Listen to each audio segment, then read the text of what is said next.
Hello friends, അപ്പം ഞാൻ ആരോടെ സംസാരിക്കുന്നത് മനസ്സിലായോ? ദേ വീട്ടിലിപ്പോൾ ഒരു പുതിയ അതിഥി വന്നിട്ടുണ്ട് കേട്ടോ. ഞാൻ ആദ്യമായിട്ടാട്ടോ അതുപോലെ ഒരു ജീവിയെ കാണുന്നത്. നല്ല ഗോൾഡൻ കളറിൽ നല്ല ഭംഗിയുണ്ട് കേട്ടോ കാണാൻ വേണ്ടിയിട്ട്. അപ്പോൾ എന്നെ കണ്ടപ്പോഴത്തേക്ക് തൊഴുന്നുണ്ട്, അതുപോലെ തലയൊക്കെ ഒന്ന് ആട്ടുന്നുണ്ട് കേട്ടോ. ഇത് എന്ത് ജീവിയാണെന്ന് എനിക്ക് മനസ്സിലായില്ല. തനുമോളാണ് കേട്ടോ ഇതിനെ വിളിച്ച് കാണിച്ചത്. അവൾ പുറത്തേക്ക് ഇറങ്ങിയപ്പോഴാണ് കണ്ടതെന്ന് തോന്നുന്നുണ്ട്. അപ്പോൾ അവളുടെ കരച്ചിൽ കേട്ടപ്പോൾ ഞാൻ വിചാരിച്ചു പാമ്പായിരിക്കുന്നു കേട്ടോ. അപ്പോൾ ഞാൻ വന്ന് നോക്കിയപ്പോഴാണ് ഇതിനെ കണ്ടത്, ഒരു വിചിത്ര ജീവിയെ കണ്ടത് കേട്ടോ.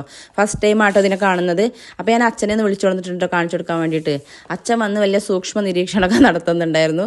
അപ്പം ഞാൻ വിചാരിച്ചു അച്ഛന് മനസ്സിലായിട്ടുണ്ടാവുന്നു. പക്ഷെ അച്ഛന് മനസ്സിലായിട്ടൊന്നുമില്ല. പക്ഷെ അച്ഛൻ കൂളായിട്ട് അച്ഛൻ്റെ കയ്യിലൊക്കെ എടുത്ത് കയറ്റി വിടുന്നുണ്ട് കേട്ടോ. അത് നല്ല രീതിയിൽ നടന്നൊക്കെ പോകുന്നുണ്ട്. നല്ല ഭംഗിയുണ്ട് കേട്ടോ നടന്നു പോകണമൊക്കെ കാണാൻ വേണ്ടിയിട്ട്. അപ്പോൾ അതിൻ്റെ ഇടയ്ക്ക് ഈ ഒരു രണ്ട് കൈ വെച്ചിട്ട് തൊഴുന്ന പോലെയൊക്കെ എനിക്ക് തോന്നുന്നുണ്ട് കേട്ടോ. അപ്പോൾ ഇതിൻ്റെ പേരെന്താണ് എന്നൊന്നും എനിക്കറിയില്ല. ഇതിനെക്കുറിച്ച് അറിയുന്നവരൊക്കെ ഒന്ന് പറഞ്ഞു തരണം കേട്ടോ, അത് എന്ത് തരം ജീവിയാണെന്ന്. അപ്പോൾ ഞങ്ങൾ അതിൻ്റെ 2 പ്രാവശ്യം പുറത്തൊന്ന് കൊണ്ടുവച്ച് നോക്കിയിട്ട് അപ്പോഴൊന്നും പോകുന്നുണ്ടായിരുന്നില്ല അത്. അപ്പോൾ അച്ഛൻ്റെ ഒരു മരക്കൊമ്പത്ത് തന്നെ വെച്ച് കൊടുത്തിട്ടുണ്ട് കേട്ടോ. മരക്കൊമ്പത്ത് വെച്ച് കൊടുത്തപ്പോൾ അതേ വീണ്ടും നിലത്തേക്ക് ചാടിയിട്ടുണ്ട്. അപ്പോൾ ഞാൻ തനുമോളും കൂടെ അതിനെടുത്തിട്ട് പിന്നെയും പുറത്ത് തന്നെ കൊണ്ടുവച്ച് കൊടുക്കുകയാണ് കേട്ടോ. അപ്പോൾ ഇത് നല്ല ഭംഗിയുള്ളൊരു ജീവിയാണ് കേട്ടോ. അപ്പോൾ ഇതുപോലെയുള്ള ജീവിയെക്കുറിച്ച് അറിയുന്നവരൊന്ന് പറഞ്ഞു തരണേ എന്താണെന്നൊക്കെ ഉള്ളത്.